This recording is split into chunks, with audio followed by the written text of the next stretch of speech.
Hello everyone and welcome to Marvel's first venture into the brave new world of Twitch. We're streaming on YouTube as well, and I'm delighted to have you here where we're going to learn how to draw some of Spider-Man from the PS4 game, of course, so it should be a lot of fun.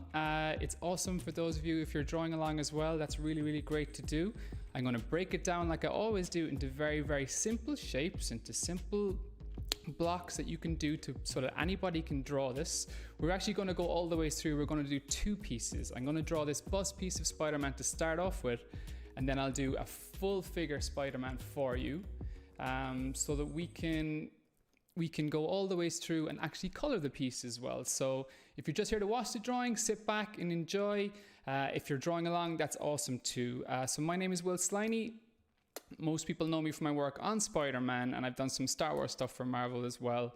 So let's kick this off and let's start drawing.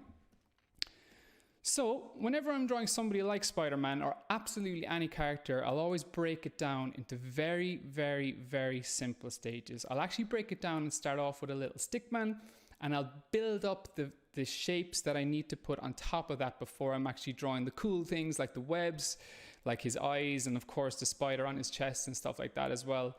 There's some really cool techniques that I can show you about Spider-Man's webs and how that pattern works too, so I'm really excited to get into that. But first, of course, let's kick this off and let's start working on the actual with the actual drawing, of course. So, okay. All right. So let's say bye-bye to our finished piece and let's start working here. So let's start with our stickman. Now I'm working on a computer. It's totally okay if you're working on a pencil and paper as well. That's never a problem at all. You know, these are just tools that you work on.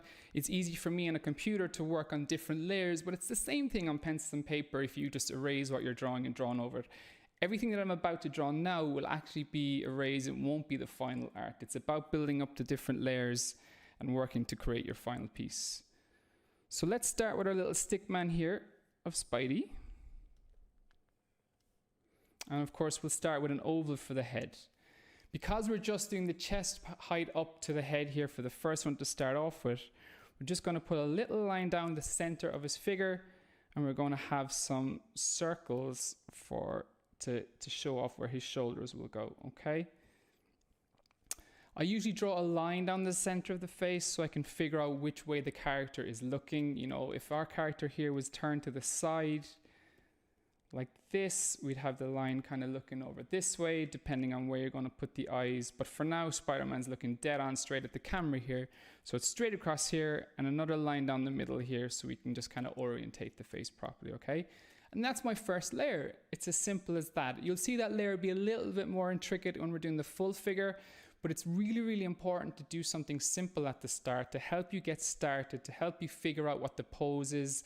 It's one of the most important stages, even if it is one of the most simple stages. So if we get this right, everything else will flow on from there, okay? So let's start blocking out the figure. So I'm going to create a new layer right here. And I'm going to start blocking in shapes like this. So we've got the chest area right here. We're going to go all the ways over to the, one second. We're going to go all the ways over here to like the shoulders, like this. Block out where they're going to be. We'll connect the head to the top with just a little cylinder for the neck. We'll put in some cylinders for the arms. You know, that would all go all the ways down to the elbow. Same over here. Like this. Now let's block out the torso and a little barrel for the figure like that. Now, don't worry if I'm drawing too fast for you. I've drawn this loads of times. I've practiced this before the live session as well. The beauty about when you're watching this on YouTube or Twitch is you'll be able to watch these videos back and you can actually watch them at your own speed. You can like click on the little button and watch it at half speed, or you can pause and catch up whenever you want. So just remember, I'm definitely known as one of the faster artists, so my speed doesn't have to be your speed, of course, okay? But simple stages like this help me figure out where everything goes in Spider-Man. You know, I can actually start figuring out where his eyes would go, his nose, his mouth, things like that from this. Just, you know, breaking it down into a simple thing so it's not daunting for you when you're actually starting, because a lot of artists will have that fear of the page when they're actually kind of, you know, starting to do a drawing, okay? So I'm going to lightly erase these layers now. And I'm going to start drawing over them closer to what my final piece is going to look like. Yet it's still not my final inks, okay? So let's start by putting in some of the... Let's start by putting in some of the actual costume details here now, okay? So it's Spider-Man. We need to know where his eyes are, of course, at the start. So we're going to start with a simple shape for those, like this. Okay, and then the inner shape like this. Now I'm going to start really figuring out the muscles, where they go. like this. And then I'm going to start putting in more detailed versions of the shoulders, like so. Okay. Now, so like I was saying, if I'm going fast, don't worry. Everything that I'm doing here, I've drawn before, all right? So don't worry if you can't draw along with me at the same speed. Now, Spider-Man on the PlayStation 4 has a really, really cool costume. It actually is broken up into several different areas. And what's really, really cool about it is that the white area, the white parts, the spider on the chest, the eyes, are like everywhere you see white along the arms and the knuckles, those are the pieces that are really supposed to protect Spider-Man the most. So like, let's say if he was shot at by a bad guy or something like that, those are the parts that really need to have like strong protection for Spider-Man, okay? So the red parts then are the part which have a little bit extra protection, and the blue parts are those parts that are supposed to move the most. That's the way they rationalize actually making the costume when working on this actual design of the piece. So we're going to start outlining the areas on this costume where they're going to go, okay? So I'm going to pick out the breaks in the costume like this for the red areas, okay? Excuse me. Of course, feel free to ask any questions. You know, I'm happy to answer them, of course, in the chat. Like, we've built a really nice community here. Like, it's always nice to hear what other artists are doing, like what kind of stuff they want to know about as well. So that's what I'm here for. Use me while I'm here streaming for you, okay? All right. So I'm going to flesh out the area where the spider is as well, because it's such an important part of this costume. Like this. Here we go.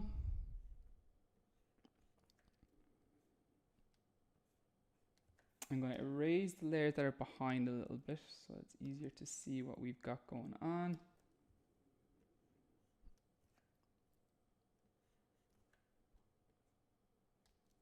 Now the whites of the spider, they actually come to meet the edge of the red as well. It's a really intricate costume. Make sure if you're ever drawing something like this, don't be afraid to use reference. Don't be afraid to look at pictures of it from the game, things like that. You know, like I said, I've drawn this loads of times, this pose a couple of times to figure out exactly what I need to do with it. So I know exactly where these pieces go already, but I had to figure that out earlier on. You know, I had to actually, you know, study how the costume actually worked, if that makes sense. So don't be afraid of doing that. Okay. We're going to move on now to the webs. So Spider-Man has an awesome part of his web costume, right? There's a few different techniques that we can use to actually create the webs, but essentially the key to Spider-Man's webs is this little part right here. What I'm going to do is I'm actually going to draw it in a different color, so it'll be nice and clear and easy for you to see, all right? So I'm going to create a new layer, put it into a different color, like this. We'll zoom in, and we'll start drawing the web pattern like this, okay? So we start from the center like this. And this is essentially the center of your web, okay? So each leg of the web will come out in direction like this from the center, okay? So we're going to draw these out like this.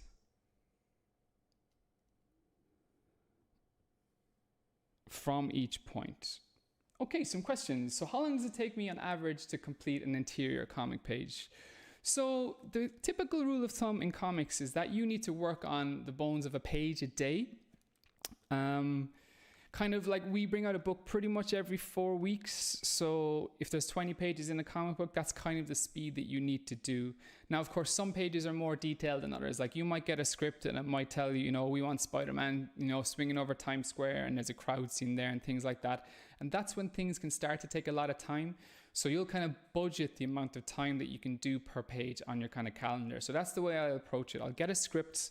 I'll break it down, you know, where is a lot of my time going to be spent on, how I'm actually going to work on each page, and then figure out which ones will take the longest, keeping in mind that the rule of thumb is a page a day. So some pages might take a little bit longer, some pages might take a little bit less. Okay, so looking at this here, right? So each of these legs should be equidistant from each other, like this. And it looks like my top one here is going a little bit further than that one. Nice little cool trick that you can do digitally. Now you can do this traditionally as well by holding the paper up to a strong light, is you can mirror the image, and I can see pretty much straight away that, you know, there's a bit of a difference here. So I'm just going to erase this here. Whoops. And I'm going to draw the line again. So that's helped me figure out that I was making a little bit of a mistake there, which is cool, you know. You're allowed to make mistakes. One of the key things is fixing and tackling these mistakes and making them head on. I also kind of saw that, you know, maybe his head's a little bit too wide on the left. So I'm going to erase what I've drawn. And I'm going to bring in the head shape just a little bit there like that, okay? So now the same web goes all the ways down through these same legs, goes all the ways down to the center of the chest like this, all right?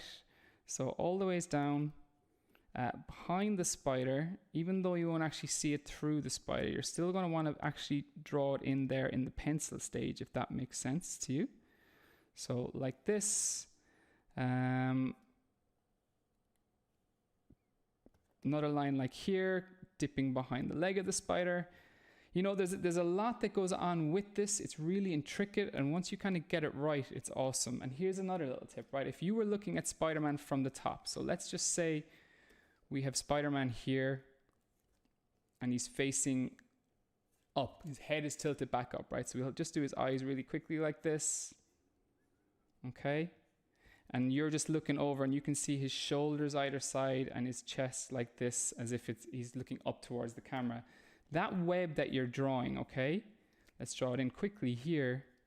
It actually keeps on going out in that direction around the body, and you can see it the best from the top of the costume, like this. So each of these legs, these lines is continuing all the ways down around the figure, okay?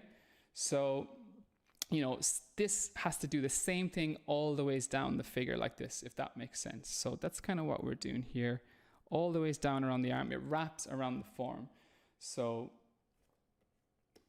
the basic elements of a comic, for those of you who are wondering. So the way the comic book works, so especially let's say I'm working on Spider-Man or something like that, what actually will happen is the script will come into me that's written by the writer, and it comes into me from my editor. And what I will do is I'll break it down into thumbnails, which is kind of very, very simple little, you know, small little pages, versions of my page, where I want to kind of figure out, you know, what goes into each panel. So like if I want to have panel 1 here, I'm figuring out the layout, I'm figuring out where I'm putting my characters. There's super, super quick versions, just like that stickman that we did earlier here. There's super, super quick versions of each thing that we're doing, because the most important thing that we're doing is we're figuring out the storytelling. We're figuring out how we're going to lay out our page. The next step then is doing your pencils, where you're kind of loosely roughing everything out that you're going to actually ink over. So you could call this stage that we're doing here our pencils, and then the inks, which is the step that we'll do afterwards, is what I'll actually ink on top of it. For me then, I send that page off to my editor, they approve it, the writer has a look at it, there might be some changes, which is all part of the process, and then it'll go off to the colorist, and then it'll go off to the letterer, and that's essentially your finished comic. Okay, so will I be doing any perspective pieces, and how do I approach perspective in comics? So perspective is massively important in comics. One of the kind of things about comics really is that you need to be able to draw absolutely everything. So if you can imagine Spider-Man, like you're going to have a mix of drawing things like buildings, you know, skyscrapers, things like that, but you also need to draw like the interior of the deli store and like the cartons of eggs that are on the stand in the background as well. And perspective plays an awful lot of, you know, it's super important in all of those. So it's just another technique that you really need to study. What's amazing about it, perspective, is that artists didn't know it for centuries, and they figured it out in the Renaissance era, and it's become such an essential part ever since. So there are some computer tools that can really help with that. Like in some programs, they can like help lay out your perspective lines. But really, all they are is tools. It's the fundamentals that are the most important things, and it's just something that you really do need to study. All right, next tip when you're drawing Spider-Man's webs. So let's use our quick little version here. So each web comes, we're going to draw a circle that goes further away from each other all the time, going all the ways down the figure like that, okay? So that's going to look like this here.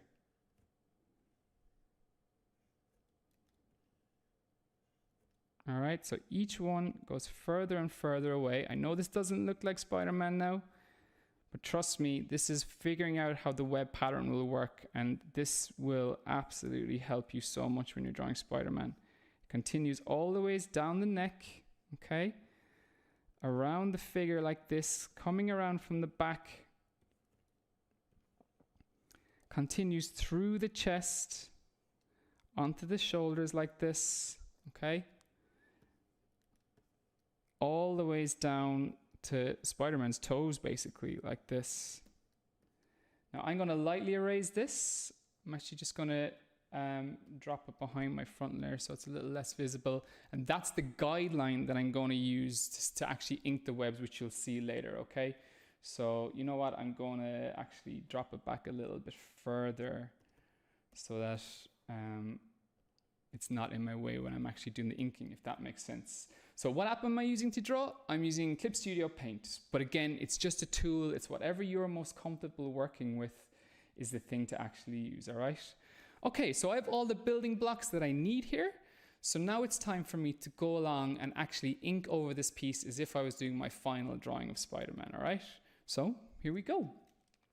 Next question, any tips for drawing Spider-Man? Oh, well, I guess I'm covering that. My favorite Spider-Man suit. So, well, I'm quite partial to Spider-Man 2099 and his two costumes, the blue one and the white one, because they're the ones that I would have drawn the most. I've pretty much drawn every Spider-Man. I've drawn Amazing Spider-Man, I drew Superior Spider-Man, I drew 2099 in both costumes. I did Scarlet Spider, both the Ben Reilly and the Kane version, and I did some stuff on the Spider-Verse comic as well. So I've gotten to draw a bunch of different ones. Like, you can't go wrong with the classic one. It's something that I have such a nostalgic tie to. But yeah, like I said, I'm a huge fan of Spider-Man 2099 as well, from being associated with it for so long. Okay, time to ink. I'm having a little bit of fun here. The eyes are always quite enjoyable to ink. I'm very much doing this in the style of the PlayStation game. One of the cool things about when you're working on Spider-Man in the comics is that you don't necessarily have to draw things the same style as everyone else. And one thing where you can really, really see that is Spider-Man's eyes. It's such a huge part of the costume that you can really kind of make your own kind of stamp on. So take a look at different Spider-Man artists and notice the different ways that they'll all draw the eyes. It's your way of putting your own mark on the character, which is really, really awesome. And this was PlayStation's. This was what Insomniac Games did when they were making the game. They made their version of like the eyes in the Spider-Man suit as well, and it was really, really cool to see. So it's kind of fun to draw something in their style. So this is cool, but how to have the patience. If you drew, you'd ruin it. You know what? I guess patience is a thing in comics, but then like when don't forget that I'm drawing this very, very fast as well. Like, I'll keep on saying this. I've drawn this before. I'm replicating a drawing that I've just done, and I'm trying to get it done exactly the same as I had before. So this isn't like, if I was drawing this in a comic, it would take me, a good bit longer because it would be my first time drawing it, if that makes sense. I don't have the reference of the drawing that I used earlier on. So don't expect to have to do it at my speed. So you're kind of figuring things out though. Like, the way you don't ruin it is you'll build it up into different blocks. You'll approach it piece by piece. I'm just going to drop back this layer a little bit. Can everyone see everything okay? Yeah. You approach it piece by piece. And like I was saying earlier, if you break it down into those simple shapes, that will really, really help you. But don't hold yourself up to, drawing like this at the first time, okay? So I genuinely believe that drawing is a skill, not a talent. And what I mean by that is the more you draw, the more you learn, the more you draw, the better you get. So if you're drawing it and if you feel like it's not working for you, I promise you, if you practice it, you'll get better and better and better. And absolutely everybody can draw. That's another thing that I genuinely think too, you know. Everybody has their own different techniques. Everybody has their own different styles. But like, it's all about the practice you put in. And I love seeing that. Whenever I see, you know, people's portfolios and things like that, it's cool meeting someone a year later, let's say at a convention or something like that, and you'll see their work and you know that they've really, really put in a lot of work and they've really, really improved at what they're doing. It's quite remarkable to see that when that happens. And there's nothing more, you know, enjoyable than seeing somebody grow as an artist and get better. But really why that is because you can see, you know, that they've been practicing and they've been getting better. Yeah. So welcome everyone again to Marvel on Twitch. If you're just joining in here, my name is Will Sliney. I'm an artist on Marvel, Spider-Man, and Star Wars. I've done like 50 or 60 Spidey issues, which was cool. It was incredible to be a part of being working on Spider-Man for so long. And we are going to go through two pieces of art here. First up, it's this Spidey. This bust piece, and then we're going to go on to the full figure then after it. Okay, more questions. So do I draw a comic sequentially page by page or leave the harder ones to last? So everyone's kind of different with how they approach working on comics. So I have quite a different technique than everyone else, to be honest with you. What I actually do is I work on pages. What I do is I'll thumbnail everything out and I kind of start breaking it down. I do all the kind of blocking out like you saw me do earlier on for every character, but not necessarily with the character details. And then I take pages in like 5-page chunks and I kind of go through it character by character. So really importantly, I have all my story laid out, of all my pages worked out, where everything is going to go. Like in my thumbnails, I know what the balance between the black and the white's going to be on the page in terms of the inking and everything like that. And then to save a little bit of time, I'll go through those 5 pages and I'll draw like every Spider-Man first. And then I might like go through a villain and stuff and things like that. So I keep in the mind of drawing those different characters, so I don't have to like try and remember, like even now I'm trying to remember what Spider-Man's costume, this PlayStation costume, how it actually works, things like that, because I haven't done it enough, if that makes sense. So you always have to kind of remember how it works, how it kind of pieces together, things like that. So that's kind of one little thing that I do, because that blocking in stage is the most important. You're able then to have fun and like, oh, today I'm just going to be drawing Spider-Man, you know? Where's the accent from? I am from a little tiny fishing village on the south coast of Ireland. So a little place called Ballycotton. So there's like 400 people that live here. So my friends jokingly, they call me friendly neighborhood Sliney man, but the lie there is it's not even a neighborhood. It's so small. It's just like a little village. So, yeah, apologies if I'm speaking too fast in my Irish accent. Feel free to tell me to slow down. That is absolutely never a problem. Is the market for Marvel artists locked up, or is it possible for people to get in? No, it's absolutely possible. Like, Marvel have always been brilliant at finding new talent and bringing them into the comic book world, and to see how they do, if that makes sense.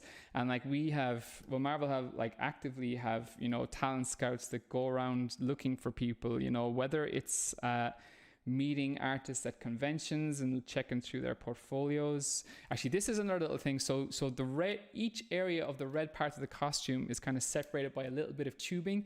This is a real kind of video game thing. It helps separate the difference. Like when someone actually would have been creating this character for the game, the process would have been very, very different. They'd actually sculpt out the whole costume on a digital sculpting program, which is basically creating the costume from a ball of clay. but essentially they can have more details on their costumes than we probably can have on a comic, because once they have this tubing done once and rigged up correctly and everything like that, and it's working with the animators in the games and this kind of stuff, it never needs to be drawn again. Whereas all the stuff that we do when we're working in comics, if you design a Spider-Man costume with loads of tubing, you need to draw that for every panel. So that's kind of a tip for character design. It's very much a different beast when you're actually working in comics or when you're working in video games and stuff like that. Okay, so we're getting close to the end of this here. I'm looking forward to diving into the webs now and showing you how my little kind of trick actually works with creating him, if that makes sense. So, who are my biggest influences for style? So it keeps changing all of the time.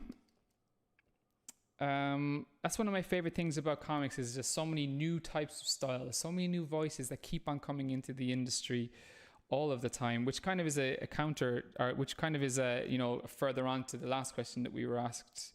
It just like, and new styles keep on growing all of the time, and really like the biggest influences for me keep on changing and keep on growing. And I love, there's nothing better than discovering a new artist and actually like seeing their stuff for the first time. Okay, it's time for me to turn off a few layers here and just work specifically on the webs.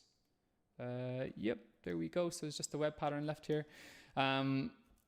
So yeah, so some of my favorites though, like Stuart Immonen is a big influence on me. Like his Spider-Man run especially was gorgeous. The stuff that he did for X-Men, the stuff that he did for Star Wars, it's incredible stuff. And then a lot of my friends, you know, like I love Mahmoud Asrar's stuff. I love Valerio Schiti's stuff, who's drawing Empire right now. There's like a huge bunch of incredible artists that Marvel have. And like just discovering a new artist is some of the best things to do.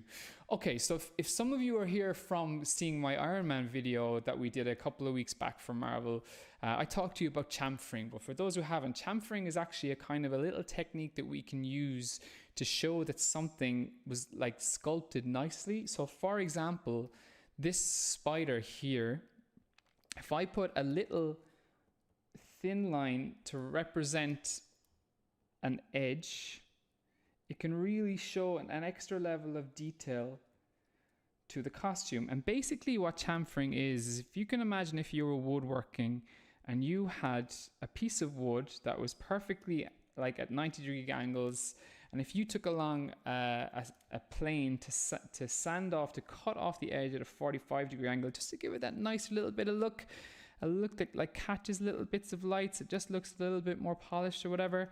That's basically what this is here. And interestingly, when you talk about, you know, influences of styles and things like that, I tend to notice things like that more and more in comics now, and I think that they're influenced by some of the video game artists that they would have seen around the world, and they're actually doing it, you know.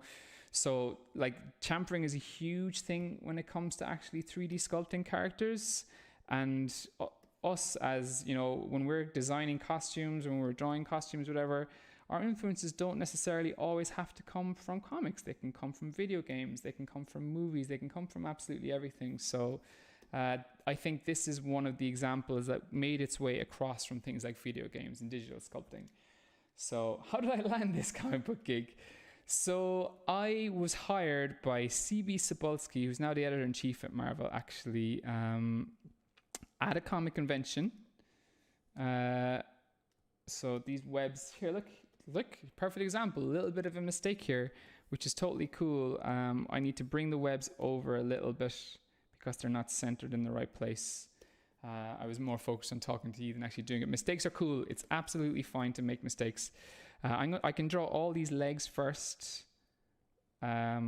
exactly the way that I had them, and then I won't actually be drawing the circles like you saw, but you'll see what I'll do now in a second. Yeah, so CB gave me the job. He'd been kind of looking at my stuff for a while. You know, the way you get on the, like I was saying earlier, Marvel editors, you know, get them to kind of spot you can be at Comic-Con. So I would have gone to conventions. I would have dropped my stuff into like a Dropbox where like they might have given you a portfolio review. And if they like your stuff, then they might give you sample scripts to work with and to go forward from there. I'm just going to bring this eye in a little bit over here.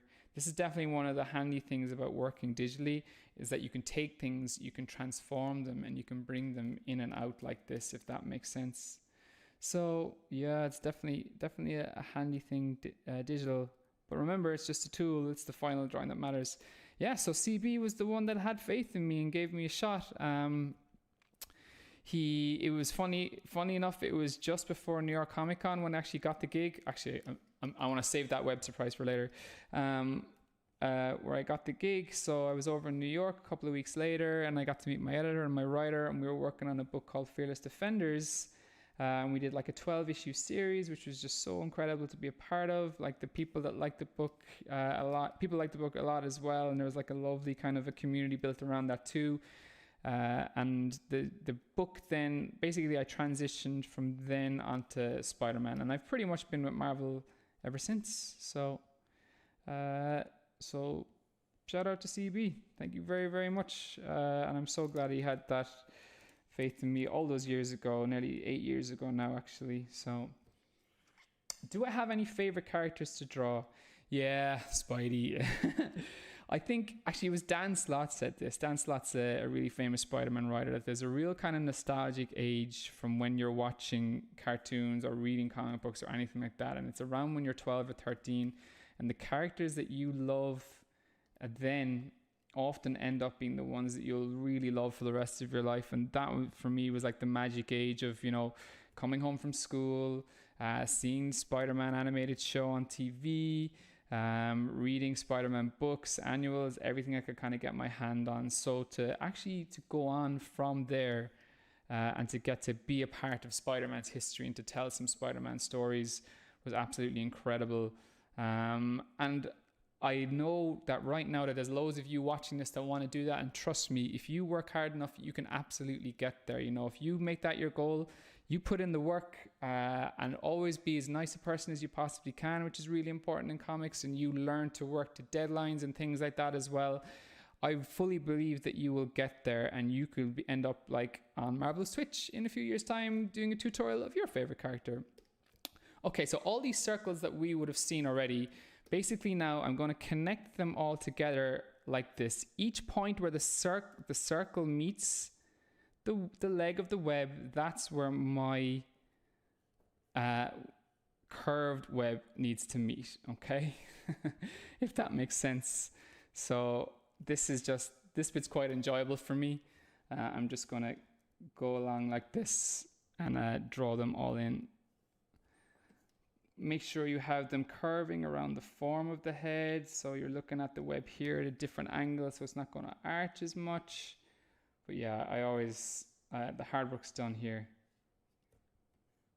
I can just go along like this, okay?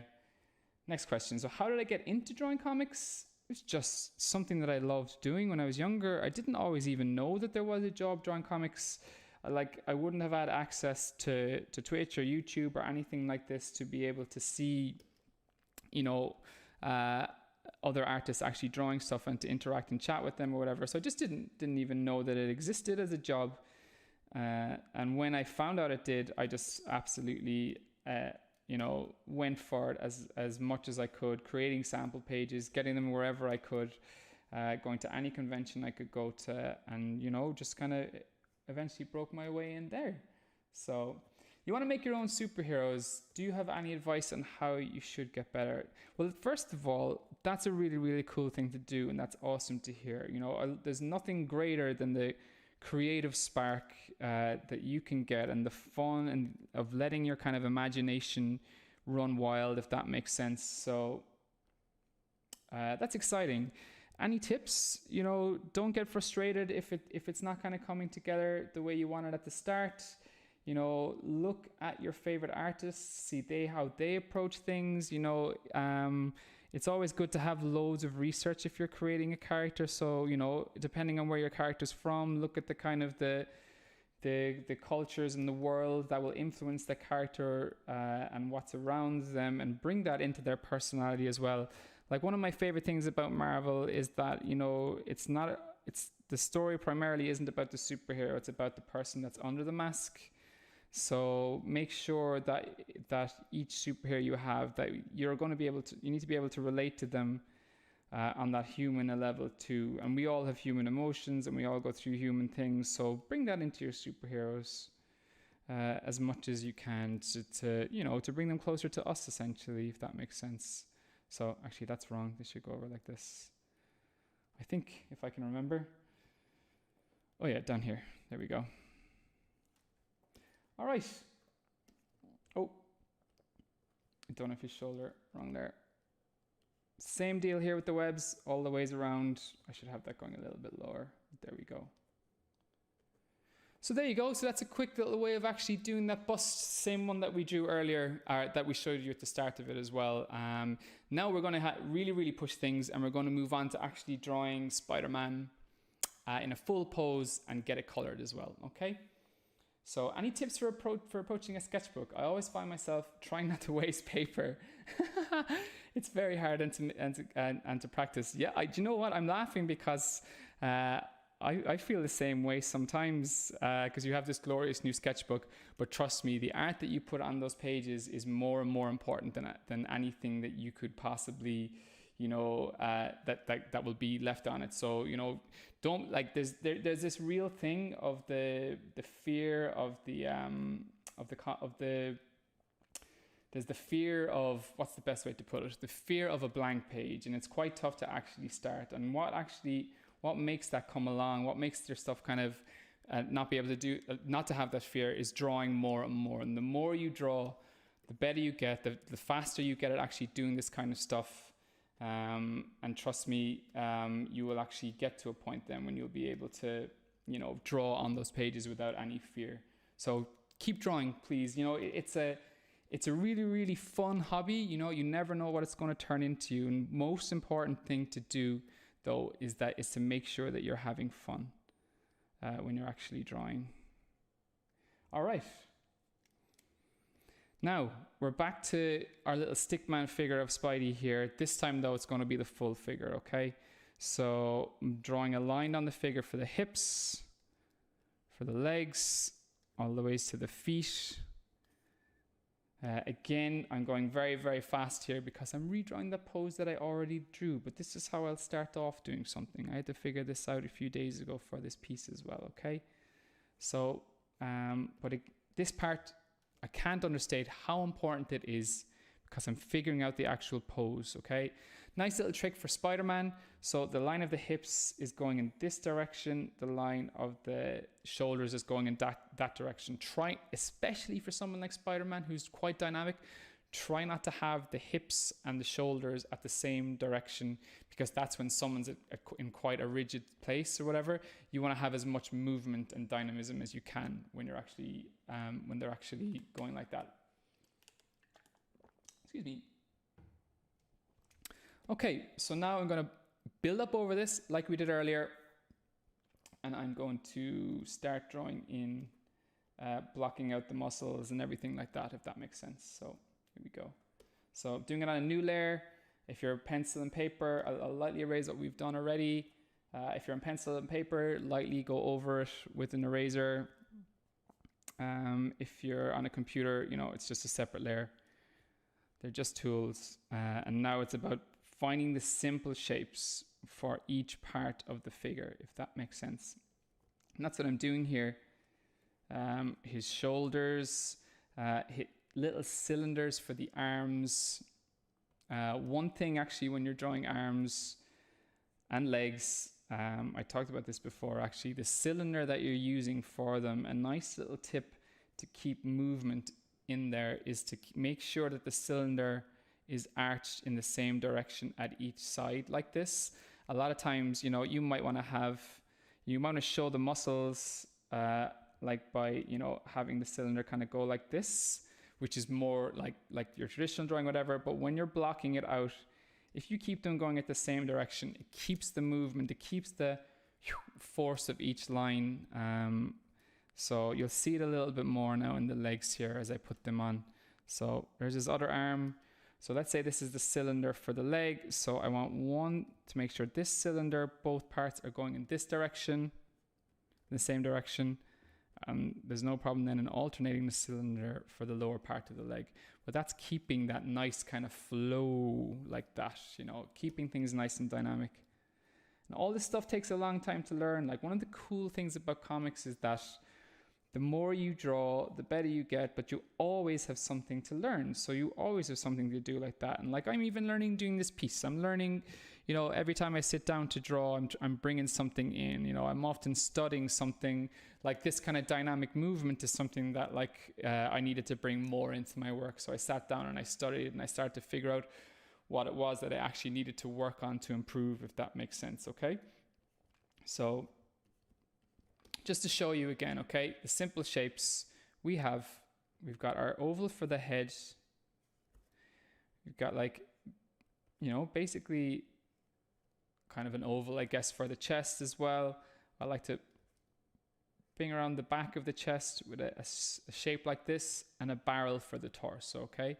So it's finding those simple shapes helps you to deconstruct a figure and to not be afraid of actually drawing. We're going through this step by step and building up this really dynamic pose of Spider-Man, okay? So did I go to art school? No, actually I didn't. I had a little bit of it. I studied multimedia, which basically was a wide range of things. There was like film in it. There was like website design. There was a little bit of illustration. There was 1 year of illustration in it. And that, to be fair, that was the point when I really, you know, learned that I really wanted to work in illustration. I just absolutely loved it so much. And it was also kind of coincidentally when I realized that you could do it, you know, because when I was younger, I was like, oh, I love to draw, but I don't know if there's any jobs in this. I don't really understand that industry. It was when I was in college, I learned that. So what I kind of did was like every kind of spare minute that I had, I just spent drawing. And that's like, I can't emphasize enough, you know, the drawing is all about the time you put in. So, and like I'm so jealous of anyone that's, you know, young now and kind of getting into art and the amount of resources that you have. Like, imagine, like, I can't imagine being able to watch somebody draw something live the other side of the world when I was younger. So use it to keep yourself drawing, and don't just watch someone drawing. Do the drawing as well, and then try and go off and get the techniques that you had from that and actually create your own drawing then, okay? So, okay. All right, so we have 1 hour left and I need to get them inked and colored. So a bit of a challenge, but it's no problem. I'll be able to do that, no problem. So again, I'm going to lightly erase this layer that we had here, and I'm going to start putting in the actual Spider-Man shapes, if that makes sense. So I should have done a little bit more for Spidey, what we got here. So, all right, so next layer, bring this one down a little bit more. Start drawing over it. So we drew his head earlier. I don't need to talk about that too much, I guess. And the eyes. But I'm just gonna flesh out where they actually are. This time now, I'll spend a little bit more time actually putting in the anatomy underneath the costume so you can see that. I didn't do that as much in the last one because there wasn't too much to show, okay? But the anatomy is all here. It's absolutely a step, and it's all underneath the costume, even if you can't see it, if that makes sense, okay? So even like things like the abs, like I'm not going to be drawing in the abs or anything like that when I'm actually when I'm actually inking the piece, but it's good to know where they are as reference points, if that makes sense. So I'm going to put in some of the muscles on top of the layer that I have. I'm just building things up layer by layer, okay? Let's go all the ways along here. Proportion is so important. Sometimes I have a problem with proportion. Any suggestions? I really think, I agree, it's definitely a hard thing. It's part of your first step with that stick figure, and then it's part of your second part with blocking out the figure, and then unfortunately, like you really only will notice it then at the most in your final partner, like here, if that makes any sense. But flipping the figure, this, take a look at it with fresh eyes like this, is the most important thing that you can do to figure that out. Because when you're drawing something, when you're looking at it for so long, everything kind of becomes normal. It's just a kind of a way that our brain works as humans. Things become normal to you. It's just what you're used to seeing. Whereas if you flip the image over, you'll quickly see any kind of mistakes that you have that are there. You can kind of spot them very, very quickly. So how would I draw the physical impact of a received punch? That's a great question. So this is actually one of my favorite things in How to Draw Comics the Marvel Way, actually, which is one of the greatest books. So when you have a punch, so someone has their left shoulder, and let's say this person is throwing a punch like this, and the figure is like that, and let's say he's standing. Okay, so that person has thrown a punch, boom. It's quite boring, it's quite stiff. So, but the How to Draw Comics the Marvel Way really emphasizes on, putting as much movement as you can in the piece for the punch. So, again, this is just a little stick figure, so that you can show as much kind of dynamism in the punch that you have. So there's more force in this than that, and you can push it even further. So that's one of the things that's important, is showing that.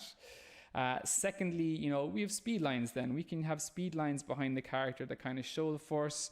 And of course, we've got our super talented letterers that might put in the bangs, sound effect or whatever it is. And it's the same with the person that's being punched. You don't want them just kind of going, like that. Like, you really want to push the angle of how far back that they're going from the punch, if that makes sense.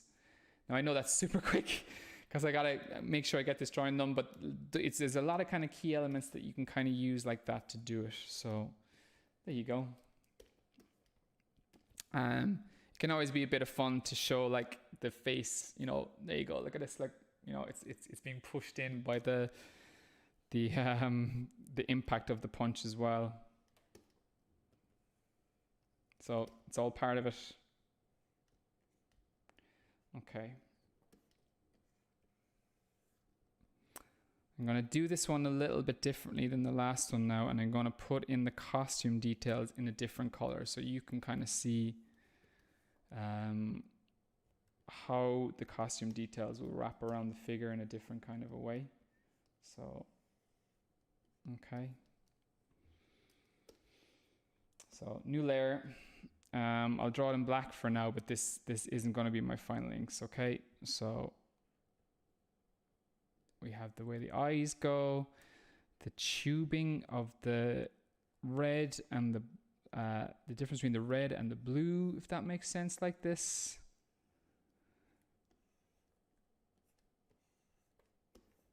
Okay. So same over here.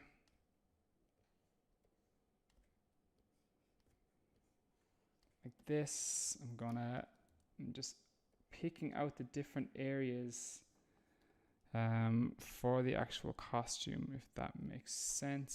So just going to bring this up.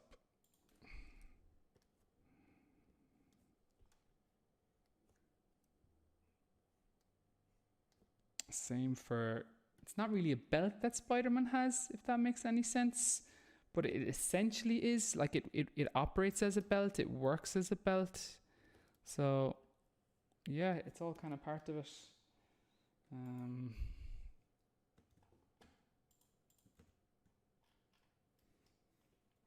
So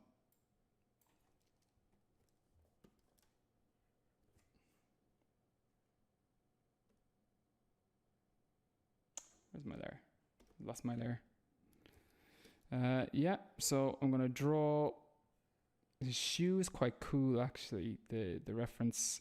This is something now that was very, very new to me, and I needed to bring up, that's what was happening there. I needed to bring up my reference of how the actual shoe looks and works again, and see how the piece kind of comes together, because it was a total new type of thing for me, because that's not the way that I normally draw the sole of Spider-Man's shoe.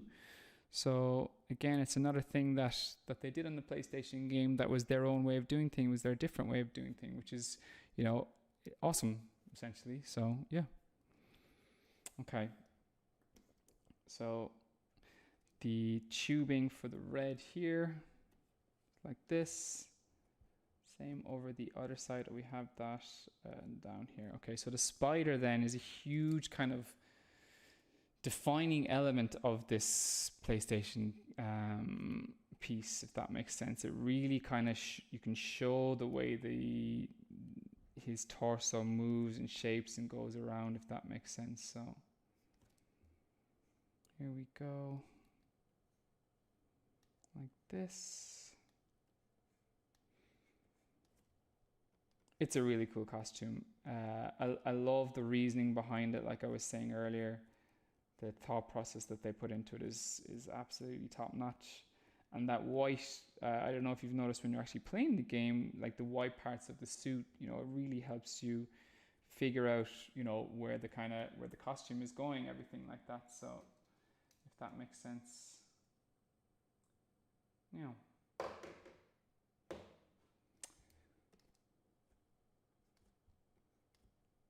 So again, welcome everyone that's new to Marvel on Twitch. It's absolutely awesome to be here. Thank you so much for everyone that's following as well. It always means a lot, and it's lovely to to see. I stream on Twitch as well myself, so just you can see that there, obviously. And people in comics, hopefully tend to be nice, and they're always approachable with questions and stuff if you ever have any questions about art or drawing or anything like that. So we're always here to help. It was done to me when I was breaking in, when I was showing my portfolio to different artists and things like that. They were always super helpful to me. So I think we all need to pay that forward and do the same thing then again. So, all right.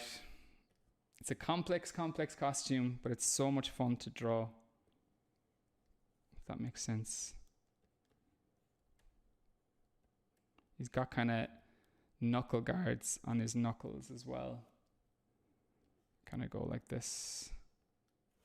What tablet am I drawing on? I'm drawing on what's called a Cintiq. I've had it for quite a while now, actually.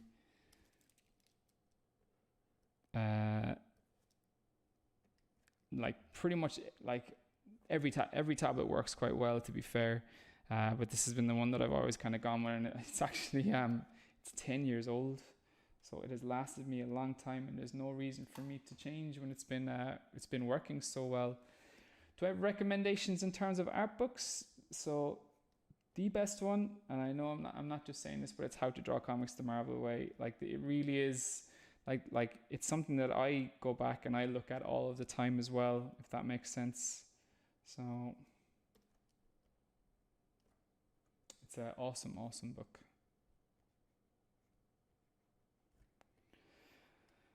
All of the detail is crazy. It's so cool. All of the tubing, all of the way that the whole thing works. It's a stunning costume. It even has these kind of connected, is it pipelines is what you would call them? You'd often see them on a wetsuit or something like that, that it's where you sew the pieces of the costume together, and they all break at the point that they're supposed to break, thinking of how Spider-Man swings through the city and all that kind of stuff. It's an ingenious design. So is the phrase, if that makes sense, an Irish thing? Am I saying that a lot? Apologies. Oh no. Well, I believe you me, I could go on to full on Irish slang here and stuff. And it would be a lot more, you wouldn't have a clue what I was on about. So I'll do my best to keep it as understandable, if that makes sense. Wow, I didn't know that wasn't a thing everywhere else in the world. I guess it's an Irish thing. One of the funny things about Ireland is this country is so old that each different county, there's 32 counties in Ireland, each place has their own little sayings, and where someone is from straight away by the way that they kind of say things or whatever. So yeah, there you go. Getting a little bit of education in Ireland as well in the stream. So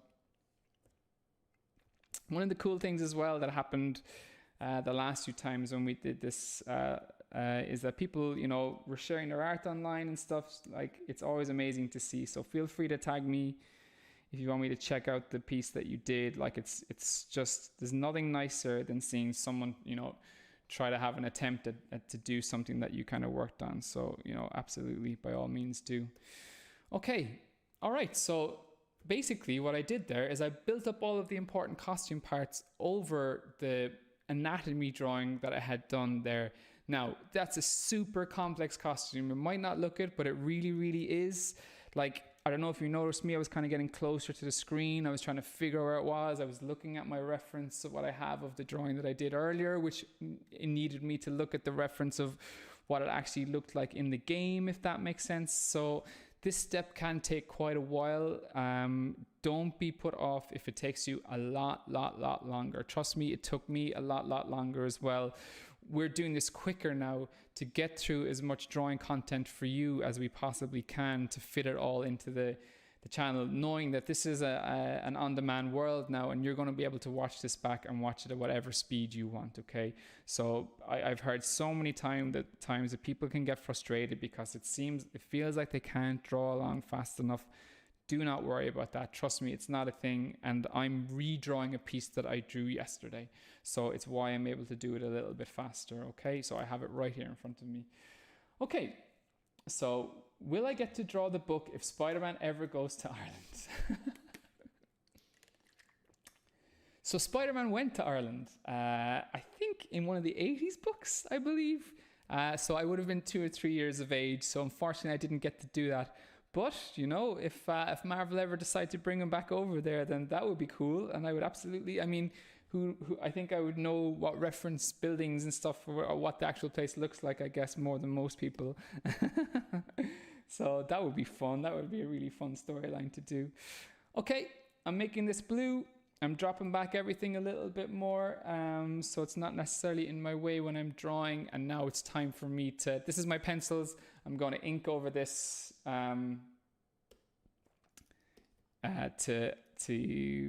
to draw our final piece of Spider-Man. So everything that I've drawn already will be erased. I'm using all of the lines that I have already done to ink them. I'm going to leave the webs till the end and do that all in one stage. So like the pencils and the inks of the webs, if that makes sense. So we can kind of go through that again because it's such a huge tip that it'll be I think it'll make more sense if I do it all in one kind of blast. So, I can switch that up for this tutorial. And then we're going to color them. So I'm going to go through like the concepts of flatting and then we're going to add some quick colors on top of them as well. So that should be fun.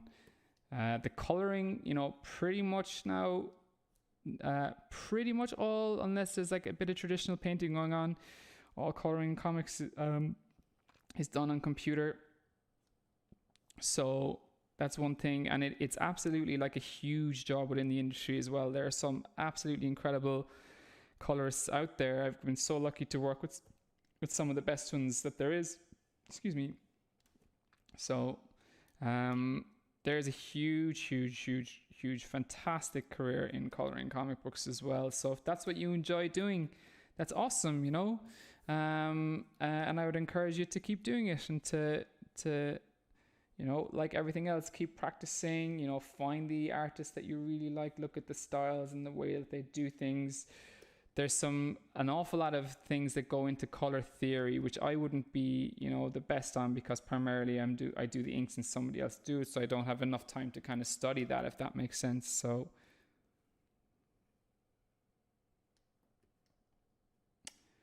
all right.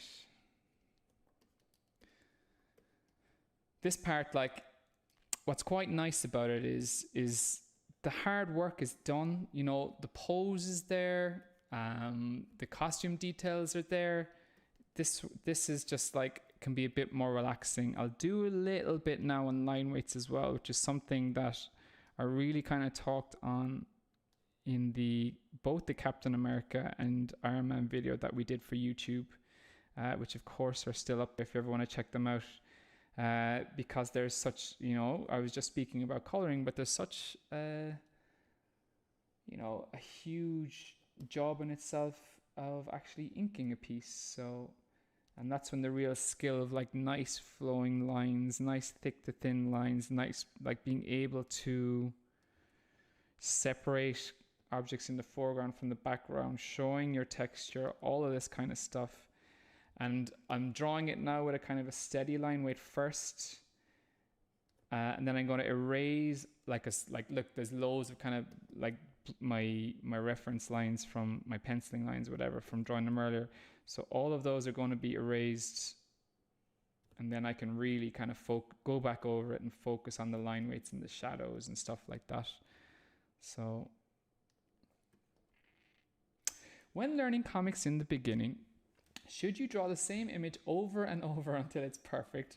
Or should you try drawing an image a day? That's a really interesting question. You know, a lot of people, some people have different opinions on that. In that 1 year of, like that one class for 1 year of illustration that I mentioned,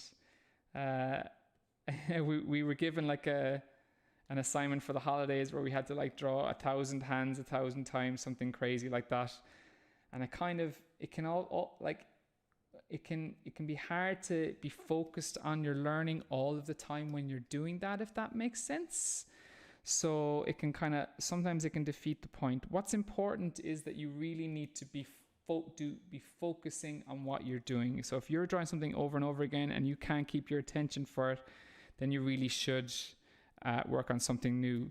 But then at the same point, you know, if you're drawing something and you know that something in particular is quite a challenge, you know, and if you actually have the patience and the skill and the dedication to go back to figure out what's wrong and to try and master it and to create something better from that, then that's a thing that is a real, you know, part of being a comic book artist, if that makes sense. So it's a skill on itself if you have the you know, the ability to do that. The real answer is that if you want to be a comic book artist, you know, you just need to be drawing whenever you can. Draw as much as you can, especially when you leave school, if that makes sense. So like the real hours that I put in was when I finished college, as we call it here. I guess it's like university or school or whatever. Those are like, that was when I really kind of cut everything else out and just focused on practicing my craft, focused learning, studying the artists that I like, studying their techniques, taking their techniques, incorporating them into my own, making it my own kind of a thing. So I don't know if you can hear the seagull in the background. Like I said, I'm in a little fishing village here on the coast of Ireland. So, do I prefer working traditional or digitally? So they both definitely have their pluses and minuses, and there's definitely nobody kind of leaning in towards one way of doing things all of the time, you know. So they really are just tools, and if you can use a tool in a way that really is advantage to you, then that's great. But what's most important is that you enjoy doing it. And a lot of people, you know, they might try digital and it might not be for them, and that's totally cool, and they much prefer the feeling of drawing with pencil and paper. Like I've been doing this so long, I prefer the feeling of this pen onto the kind of the plastic or glass or whatever it is of my monitor, and that restriction of the paper almost feels a little bit strange to me whenever I'm doing a traditional piece, you know. But then, you know, if I did traditional for a few days, I would kind of get over that, and all of those like techniques that I would have had will kind of come back then as well. So it's whatever you enjoy doing the most yourself. That's the most important thing. Thank you again to everyone that's checking out the stream. Thank you so much for the follows. It means a lot. You know, and hopefully we're building this nice community of people that want to learn how to draw. Because drawing is awesome and so much fun. At the very, very worst, at the very, very least, it's such a great hobby to have. And like I was saying, if you keep practicing, if you keep working, you know, who knows where it'll take you. Whether it's working on a video game, designing, sculpting the costumes for that game, or whether it's drawing the pages of the interior of Amazing Spider-Man, you know, someone's gonna be doing that. So why not have it be you if you want to do it?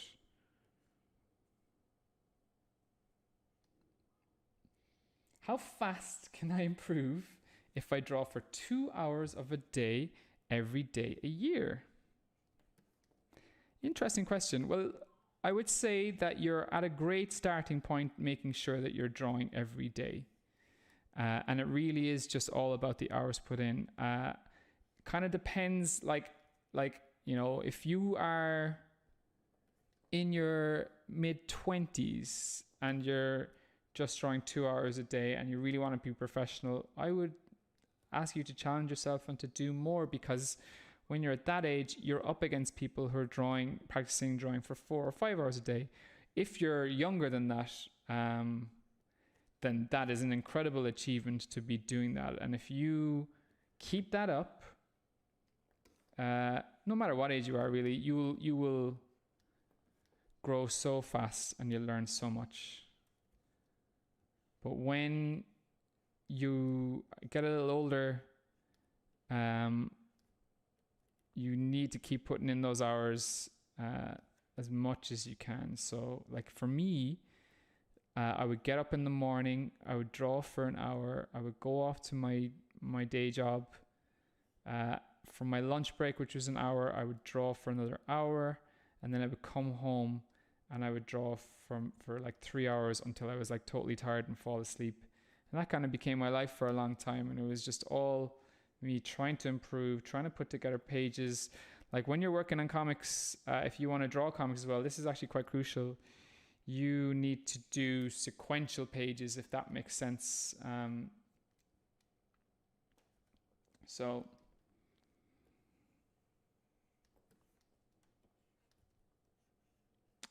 we're getting here with this. Don't worry, I'll have it all colored by the end of the stream, which is no problem at all. The coloring part of this will be quite fast because he's just 2 colors, if that makes sense. So,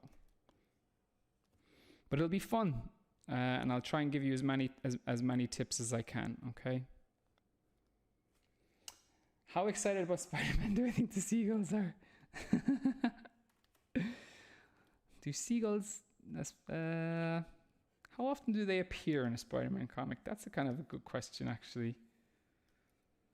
I guess there are seagulls in New York. We're by the sea, of course. So I've drawn a lot of doves in Spider-Man comics. Definitely. Can't beat a good dove drawing. They can be great when you're swinging around above the buildings. Putting in birds can be a real thing that you do to, help show depth and perspective, like depth, something in the foreground, something in the background where you might not be able to have a building there or something. So they're often used for that. Like I love like showing like a bunch of birds kind of disappearing down into the ground or whatever. So what is the probability that someone can be a Marvel comic book artist? Well, the more you draw, the higher that increases, if that makes sense. So think about it this way. You are in the same position as a lot of people are. You will have the same opportunity as everyone, because the great thing about your art now is that your art can travel all over the world if it gets good enough. So if you're good enough, Marvel will see your work now, which is awesome, So if you're good enough, the probability is definite. You definitely will become one because people will want to see your artwork, and you get good enough by doing all of the practicing that you can, okay? All right, so it's time to knock back all of what we have here, and it's time to draw in the webs. So actually I'll do a bit more of the piping.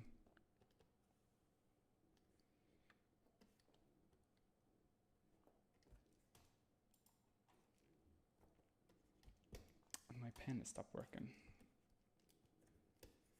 How has that happened? Here we go, it's back. Panic over.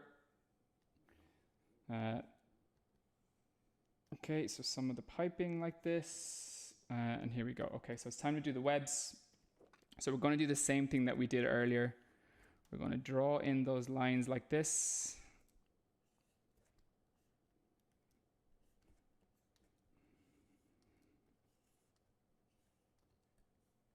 Here we go.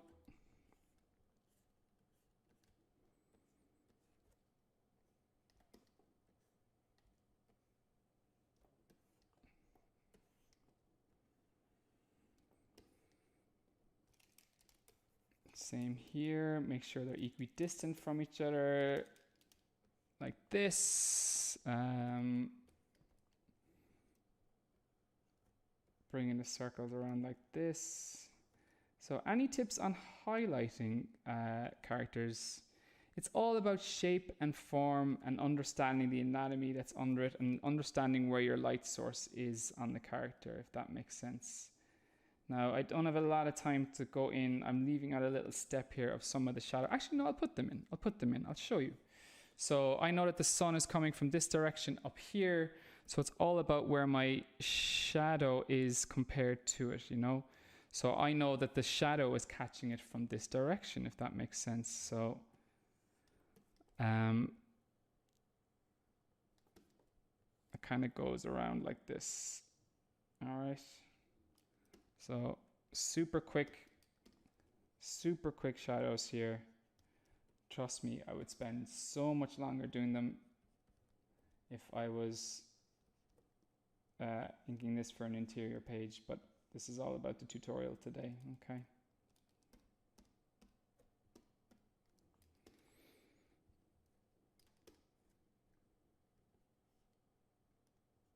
Same here, the light's coming from here, so we want some shadow on this side of the figure. And we also want, this is basically called, like there'll be some bounce light kind of coming back up as well, okay? So,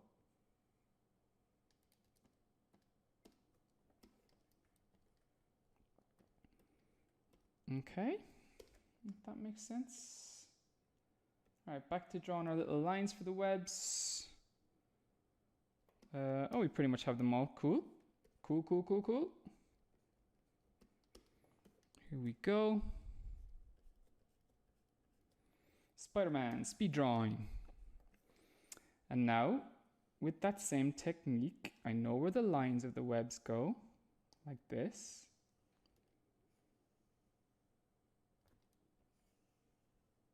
Here we go. So all of the legs of the webs keep coming out like we got here.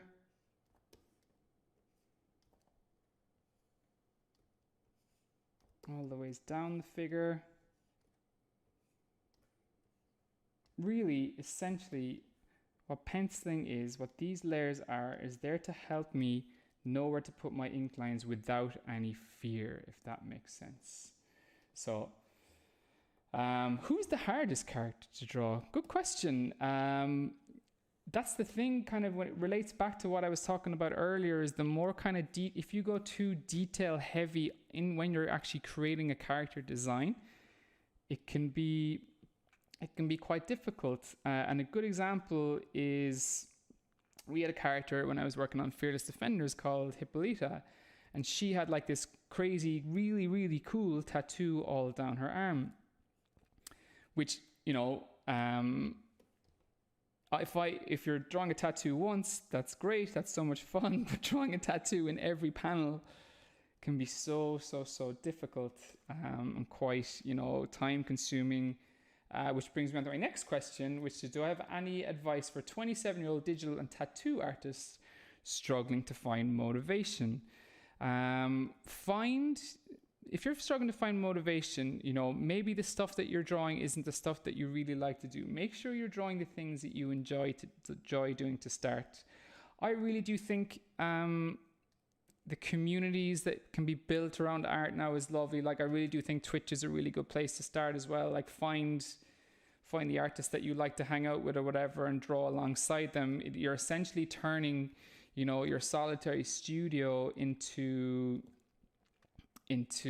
like a bullpen, what they had inside Marvel, where you can be hanging out and chatting with other artists while you're drawing along. And like, that's one of the things I'm noticing about this kind of new age of things where artists can really kind of hang out and collaborate on stuff and things like that. Like I'm on Twitch all the time now. It's new to me, but that's one of the things I'm learning. So come over, hang out here on Marvel's one when they're streaming as well. You know, find, you know, if you're a tattoo artist, there's tattoo artists on here as well. Like, you know, and like find the ones that you like, and you'll be able to hang out and interact with them on here. So it's really, really nice that it's just bringing everybody closer together. It's one of the things that we've had to learn, I guess, with most people having to stay at home. It's how to stay connected with people. That can really, really help with your motivation.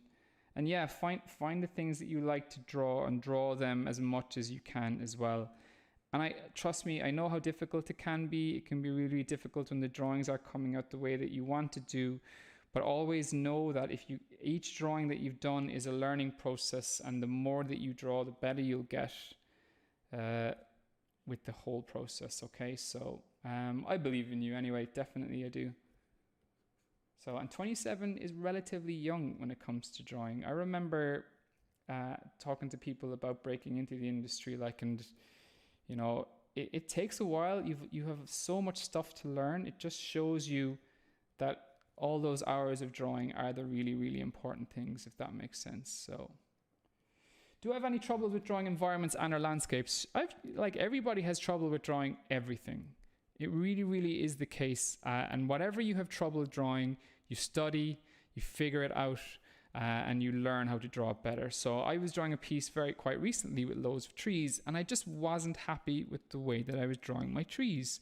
So what I did was I went and I studied all of the artists that I love, and I essentially found a way to incorporate their techniques into my work. Like I have other friends of mine that work for Marvel. I looked at the way that they do trees and I chatted with them. I was like, oh, how do you approach that? That's really, really interesting, whatever. And, you know, that's essentially when you're learning art, you're seeing the techniques of the people that you enjoy and you're incorporating them in piece by piece. And that's why it's important to watch lots of different artists as well, so that you're not just, you know, ending up kind of being a clone of one other artist's style, if that makes sense. But you're bringing in, you know, styles from all over the place, and your own style will kind of come out then itself kind of naturally. Okay, we're really getting there now. Let's put in some shading here. So we know our light source is up on the top left there. So here we go. Whoops. Okay. Now it is time for, I love this part. If you've seen me draw before, you've heard me talk about this. So we're going to go in and we're going to put in some line weights. So I don't need that guideline for the webs anymore. I'm really curious I'd love to see how people tackle those webs now and drawing those webs. So like I said, feel free to tag me in any social media and show me the drawings that you do, because it's a cool technique. And that's what we're here to do. We're here to learn these little techniques with these cool Marvel characters. So what I'm doing is I'm applying a thicker line weight to the areas that are further in shadow and around the outside of the figure as well. I'm putting it around the outside because whenever you see a painting with mountains disappearing off into the background, and you see that they disappear into the background by the hue and the saturation deepening down or whatever, or the saturation kind of changing as they go back into the background, if you know that effect. Well, being an inker here, I don't have the ability to do that because I'm handing over the black and white file to my colorist, but I'm able to do that by giving the objects in the foreground a thicker dark line to show them contrasting and popping out more in the future, because essentially when they're closer to you, they should be clearer and their edges are more defined than, say, you would have on those mountains that disappear off into the background. So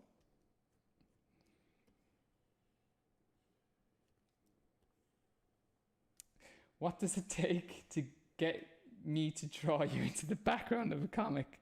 Asking for a friend. So I've done that before. What it actually was is, and it's funny, if you if you go into some Marvel wiki sites, you'll see that I'm a character in the Marvel universe or whatever. In the last issue of Fearless Defenders, one of the last pages, myself, Vero the colorist, Colin the writer, and Ellie the editor, we all make a little cameo inside in a little store, which was so much fun to do. So I would say your best bet is to become an editor for Marvel Comics. and ask your talent to put you in there, ask the artist to put it in there. Sorry, that's definitely not the answer you were hoping for. I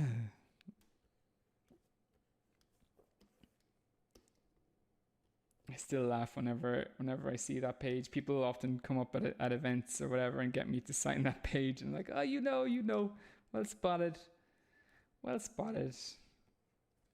Although it was back when I could get a haircut. And I didn't have hair as crazy long as this.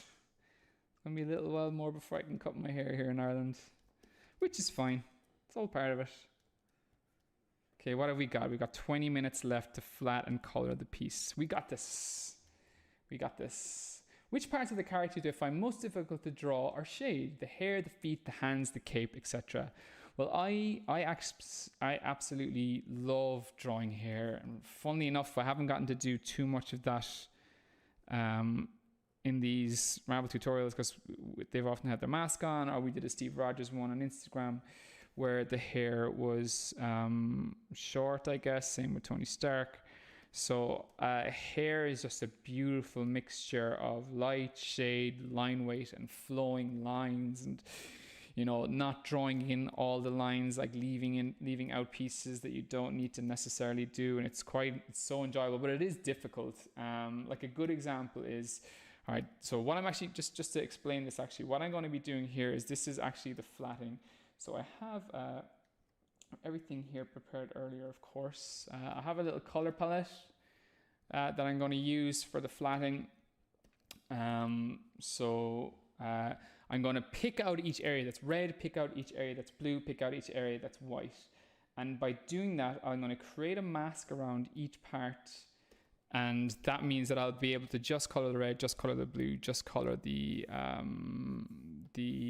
white areas, if that makes sense. Actually, this is the one I want to start. That's okay.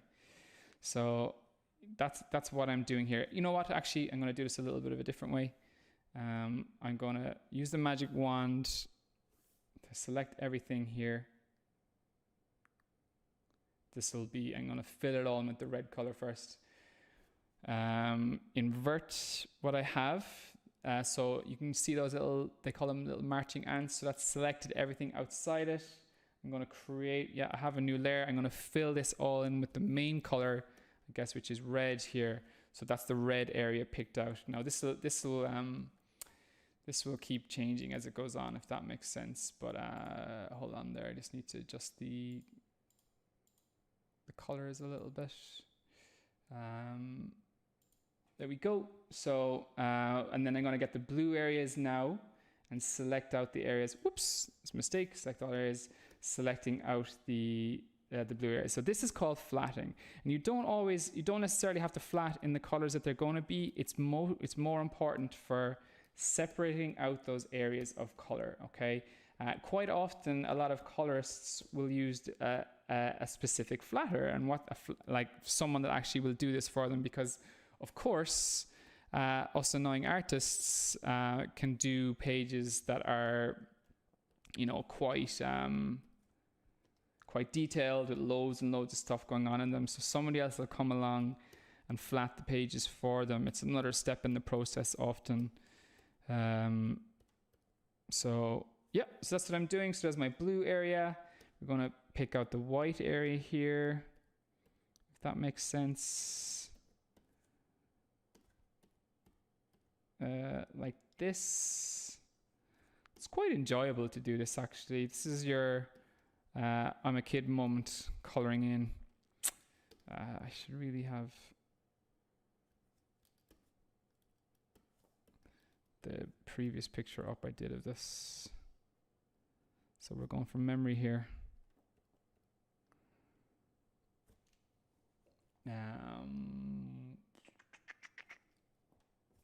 Here we go. The pen is pausing on me again. Just a second.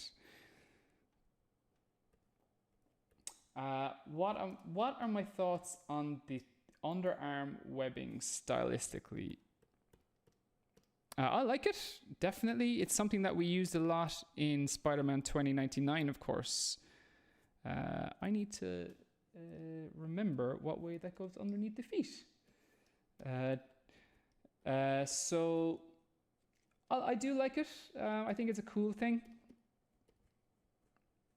for sure. You see, we had it. It's a really important element in Spider-Man 2099's costume, and it's actually pretty much a cape that he uses to web glide and stuff as well. So every artist is different, though. Every artist is into kind of different parts of it. I think I'm making a little mistake on the colors of his boot here. Off the top of, I'm doing this off the top of my head now, which is what I shouldn't do. But this is more about the tutorial, you know, than the way it actually looks, if that makes sense. So that's what's important here. Okay.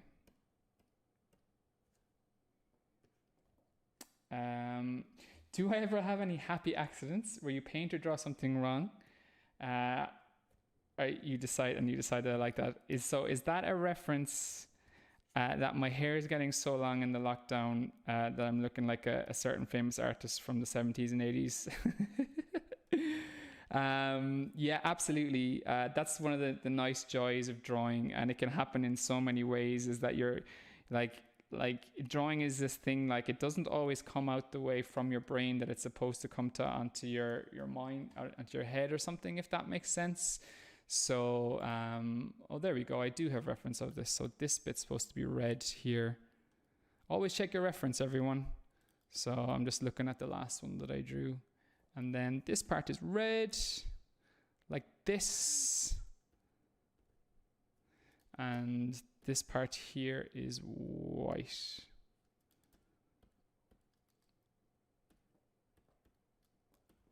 Boom, boom. Now, okay. Sorry. Yeah, so we do have happy accidents. I know who you're talking about there. I hit the fill button by mistake there. Okay. This is my flatting, and is flatting a good starting position for colorists? Absolutely, because colorists need flatters. You'll end up building up a relationship with a colorist if you're doing that, and that colorist could absolutely help you in your goal to become a flatter as well. Like I know a bunch of colorists who were flatting for years, and now they're coloring stuff for Marvel as well. So they flatted as they were learning. So I guess they would spend like half their day flatting, earning some money, and then the other half, what time are we? Oh, we're flying for it. We're doing great. One half flatting, and then the other half practicing their coloring. And then they had their relationship with Marvel, because they would have had a relationship with a colorist or whatever. And they went on from there then to be able to submit their portfolios and to get hired by them. And it's always really nice. Like if you, like, it's another example. If you work hard enough, you will get there.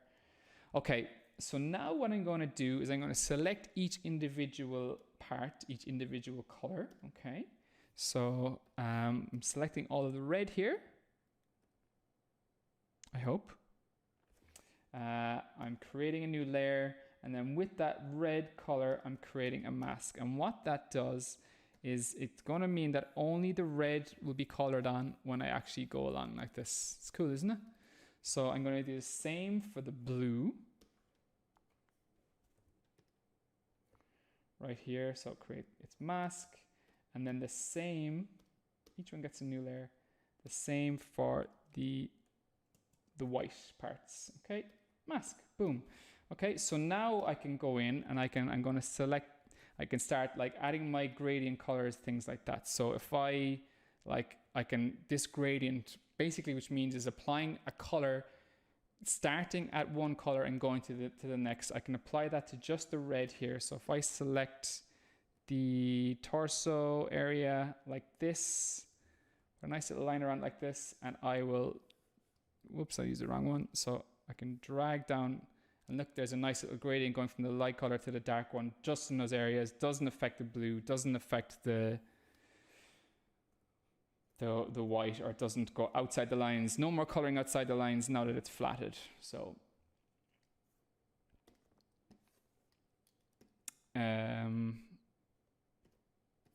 same here. Same here. And I'm going to do the same with the blue parts. So let's make sure I have my blue layer, which is this one. If that makes sense. So select the legs. Create its grad like this. It's probably a little dark. It's all right, actually. Same here. The same on the torso area. Now, loads of colorists use loads of different techniques. And they're very approachable, you know. Find your favorite colorist. Reach out to them on Twitter. You can ask them how they approach something, how they did this. You know, it's such an incredible talent to see. Like, there's nothing more enjoyable than me handing over my page to Marvel and see exactly what the colorist actually does with it when it comes back. And you're just seeing an absolute work of art kind of come from their work, which is lovely. Okay, so I'm going to go back to the red, and I'm going to put in some shadows. So let's paint them in right now. A darker red color. And this is just using a brush. The brush has a nice texture, not a texture to it, but it's like the harder I press on the brush, the more color it's showing. So it's a way to kind of to control these grads that we were talking about just there. All right. So all of the areas that should be in shadow now, I can start painting them in, darkening them up, if that makes sense. And I'll flip that around and do the same thing with the lighting. Okay, so here we go.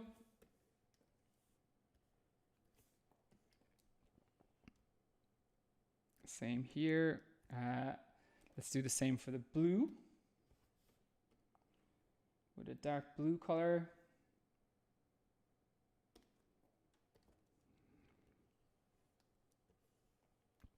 Just accentuating the form that I drew in there with the actual shadow inks, if that makes sense. So your pencils and your inks all identify where the shadows should be for your colorist, and then the colors then will all kind of work along those kind of lines, if that makes sense.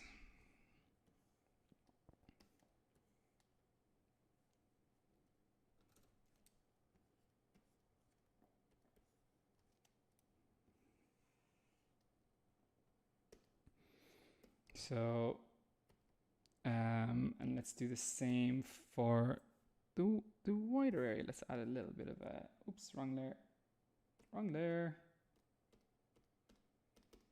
There we go. So add a little bit of a kind of a darker color at some points like this. Okay.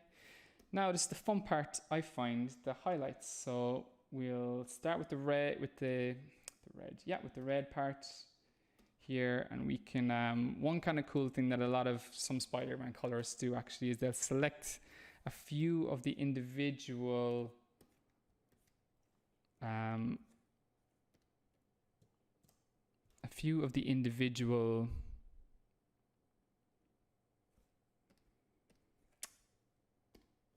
parts in between the web, I guess. Is that the best way to explain that?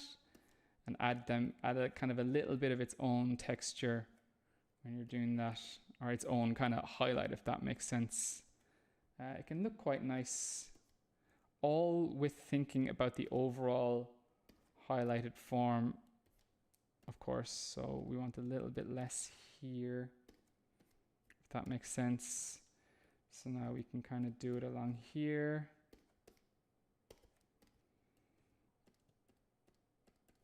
Here, and the rest of it then I'll paint in. Okay,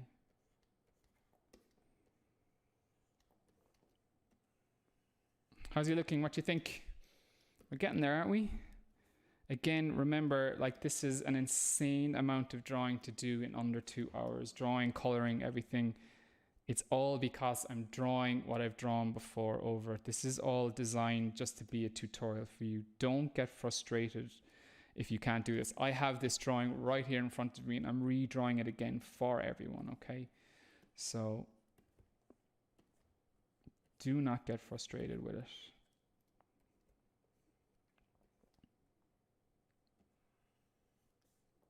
And use the social platforms to your advantage. Slow it down, you know, check it out at whatever speed you want it to do. Okay, so the blue, we're going to give the blue a little highlight. Just make sure I'm on the right layer again. So change the hue a little bit.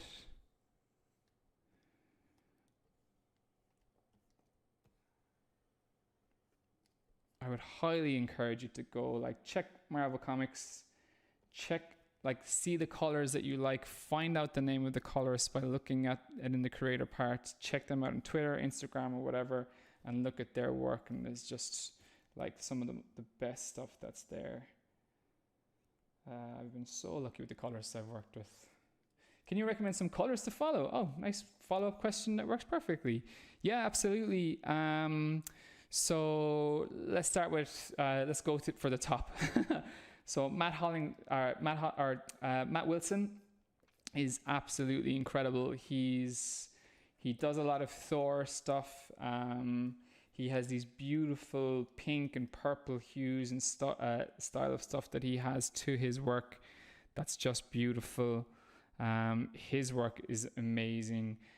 David Curiel colors a lot of my covers. His stuff is incredible. Rachelle Rosenberg, she's colored my work for ages. Her stuff is just beautiful. It's just like they're so talented. Guru Effects actually colored my Rise of Kylo Ren book, one of the latest books that I worked on for Marvel. So if you check that out, like, you will be blown away by the colors that they actually did for it. I certainly was. And it's just so quite cool to see. Okay. We have 7 minutes to go. This is beautifully timed. I'm going to do what's quite enjoyable now, and I'll put the little highlight on the white. Rachelle Rosenberg, actually, believe it or not, is going to be doing some live coloring on here. So there you go. So tell her I said hi. And I'm really looking forward to checking that out. That would be awesome to see. Okay, so we'll add some quick highlights to the white, of course.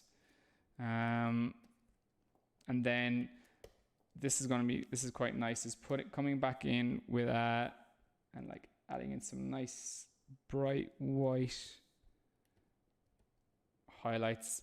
These lenses in the Spider-Man game are quite reflective actually. So, and one last thing, it's the eyes like this. I could stay here doing this forever. It's so enjoyable. Okay, so just make it a little bit darker in some of the points so that it's mainly black, if that makes sense. So, and there we go. So those are our two pieces. So thank you so much everyone for tuning in. This has been awesome. This has been Marvel's first live stream in Twitch, definitely. But this has been such a thrill to be a part of it. Feel free to check me out on Twitch. I've just started up a channel there, and it's been so nice to be a part of, like, hanging out with everyone on there. So the link is just there on the screen if you want to follow me on there. I stream quite regularly and just will draw some cool stuff there too. And there's going to be a ton of more Marvel stuff coming up on Twitch. There's going to be some gaming content on Thursday, I believe. So that's going to be good fun. And every week there's live draw as well. And that live coloring is coming up at Rachelle too. So thank you all so much. This has been so much fun. I really enjoy it, and I hope to see you next time. And remember, keep practicing. I promise you, it's a skill, it's not a talent. The more you draw, the better you get. And if you keep on working hard enough, I fully believe that if you want to end up working for Marvel Comics, then you will. Okay, so yeah, I'm looking forward to seeing what you create in the future. So thank you everyone. Goodbye.